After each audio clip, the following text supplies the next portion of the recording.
Money is evil. That's what they say. When the scripture said, for the love of money, it's the root of all evil. Morning, people. How are you guys doing? Hopefully each and every one of you are doing well and you're still standing as Babylon is falling. So this morning I was led to read 1 Timothy chapter 6, verse 1 to 12. And while I was reading it, the thought came to me, how many people have misinterpreted this scripture?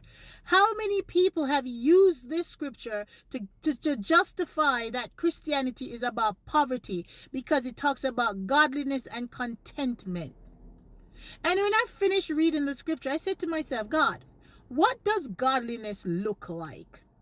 True godliness. Because some people believe that godliness is an outward manifestation of what they think that God is supposed to look like.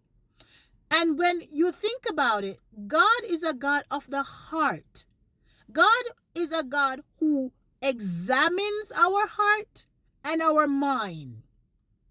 So, godliness should be integrity. Godliness should be truth.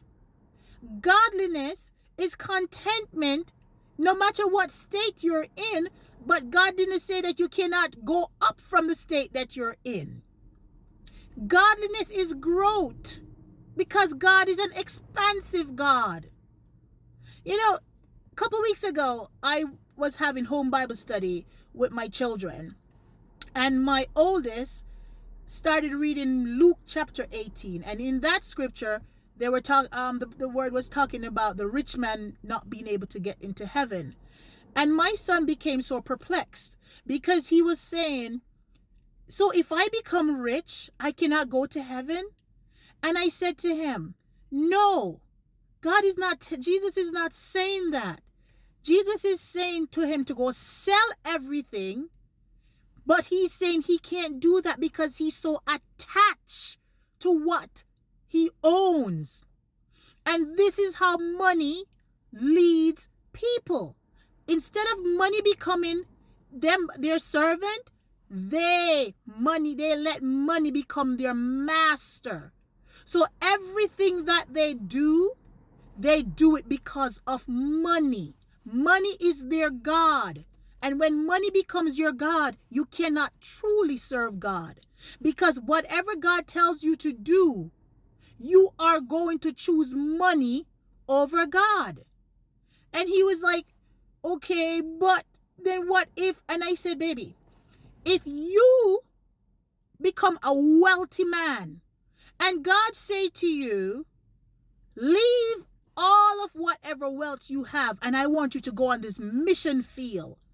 And if you're going to look at God and say, God, I can't go on this mission field because I have to sell everything I own. Who is your master? And he said, money. And I said, exactly. And then so happened that my little one, it was his turn to read his scripture. And he so happened to turn to Job. And I was like, God, you are such an intentional God. Look at the perfect story to show the older one exactly what I was talking about. So I showed him, I said, after my little one finished reading the scripture, I said to him, okay, let's talk about it now. And I said, look at Job. God allowed Satan to take everything from Job, including his wife and children. But yet still, Job did not curse God and die as his wife had encouraged him to. He still held on to God. Yes, he complained. Yes, he murmured. Yes, he was upset with God. But he did not let go of what God, his relationship with God. And that is what I'm trying to, at that time I said to him, that is what I'm trying to show you. Your relationship with God should be so solid that if you lose everything, if God tells you to do something, even if you're a very wealthy man, you're supposed to be able to let that go and go follow the master's plan. And I said, see what happened to Job? when he did not sell out on God and curse God because of material things, God blessed him in the end greater than what he had before. And I said, that's the thing with God.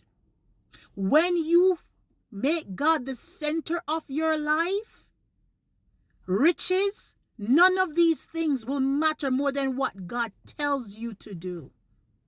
And he got it.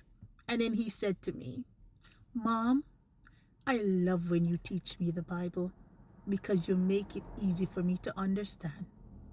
And I'm just saying this to say to you, God is not telling us to be poor, and poverty is a part of being just being godly.